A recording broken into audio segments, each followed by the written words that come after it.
Tere!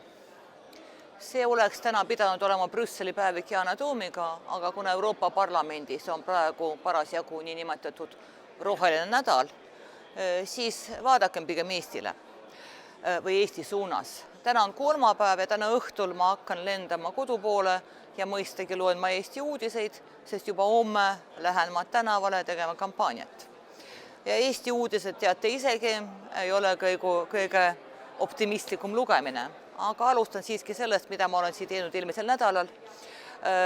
Teatavasti 1. septembrist Läti valitsus kehtestas uued sissesõidureeglid, mis ei puuduta Eesti kodanikke, küll aga puudutavad nad otseselt kolmandate riikide kodanikke, ka neid, kellel on Eestis elamisluba, ükskõik milline.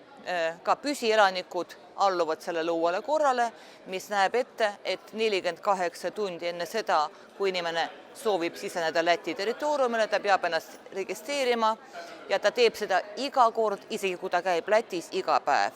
Ja uskuge mind, need inimesi Eestis on, elavad nad enamasti Valga linnas ja Valga maakonnas.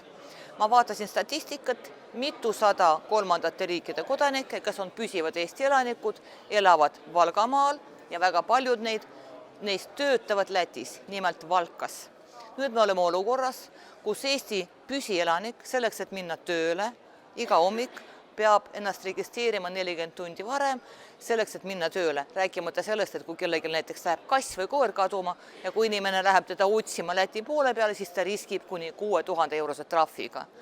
Ma saatsin vastava arupärimise Euroopa Komisjonile, sealt vastust veel ei ole ja samal päeval ma saatsin arupärimise ka siseminister Igor Tarole ja esitasin talle ühe küsimuse lootuses, et Eesti Vabariigi valitsus ja Eesti siseminister on mõelnud piiriäärsete elanike peale ja on seda asja lätlastega arutanud.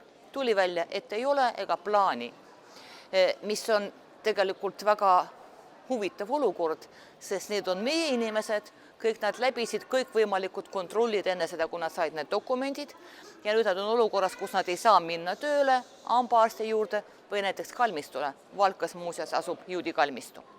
Nii et valitsus laiutab käsi ega kavatse midagi ette võtta.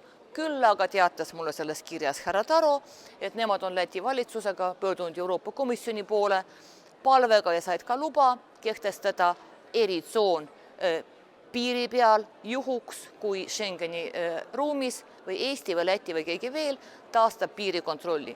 Aga, ütles Taro oma kirjas, see ei puuduta vastust teie küsimusele, mis on tegelikult väga hea näide sellest, kuidas reageerib signaalidele Eesti Vabariigi valitsus. Sa küsid ühe kohta, sa ei saa vastust, sa saad vastuse, mis üldse ei puutu asjasse. Umbes nii see asi meil käib. Ja kui me vaatame, mis toimub Eestis laiemalt, siis mulli on umbes sama. Niisiis homme neljapäeval valitsus lubas, et nad saavutavad mingisuguse konsensuse eelarve osas. Kuigi see konsensus on täna veel saavutamata, vaatame, mis saab sellest homme, sest valitsuserakondadel on erinevad prioriteedid. Üks on ühtne, need on kaitsekulud, mida tuleb tõsta. Ja siis lähevad nende teed nii-öelda lahku. Eesti 200 teatavasti seisab selle eest, et tõsta palkasid õpetajatele, päästjatele ja nii edasi. Reformierakond tahab maksuküüru kaotamist. Kas nad suudavad kokku leppida, keegi seda täna ei tea. Aga juba täna on selge, et kuna nii-öelda religioon segab mõlemal valitsuspartneril mõtlemas üldse laenu peale, see tähendab seda, et kulude tõstmine toob ka kärpeid ja kärpeid muidugi sotsiaalvaldkonnas ja muidugi see valusalt lööb ka meie pensionäre. Siin pole mingit kahtlust, et see on see tulevik, mida me näeme väga varsti. Ja tulemas on veel talv, tulemas on suuremad kommunaalarved ja nii edasi ja nii edasi. Nii et see olukord ei ole sugugi roosiline. Ja samas, kui me vaatame statistikat, me näeme ka seda, et Eesti tõsi küll pole esimesel kohal, aga oleme teisel kohal Euroopa Liidus oma inflatsiooniga, mis on tänaseks 6,2%. Ülikõrge inflatsioon, mida teeb sellel ajal meie rahandusminister Jürgen Ligi, kes peaks lahendama neid muresid. Ta kirub sotsiaalmeedias Riigikogu liikmeid. Talle hambusse jäid seekord 2 erikomisjoni esimest, Urmas Reinsalu ja Anastasia Kovalenko-Kõlvart, kes tema arvates ületavad oma pädevust ja õõnestavad riigi alust. Eriti ei meeldi Ligile see, et mõlemad komisjoni istungid kantakse üle internetis ja neid saab jälgida iga Eesti inimene. Tõsi küll, kui keelata see ülekanne ja parem üldse need komisjonid likvideerida, siis oleks kõik parem. Ma küll pole kindel, et see kuidagi mõjutaks positiivselt meie inflatsioonimäära, aga no see selleks. Reitingute juurde tagasi. Keskerakonna reiting on kasvanud, me oleme ületanud 20% reitingu, nii kõrge reiting oli viimast korda meil enne Venemaa agressiooni Ukraina vastu ja siis, kui mõned meie erakonnakaaslased lahkusid erakonnast peale seda, kui valiti Mihhail Kõlvart esimeheks, nad küll parastasid ja hõõrusid käsi, et varsti Keskerakonda siin poliitmaastikul ei ole.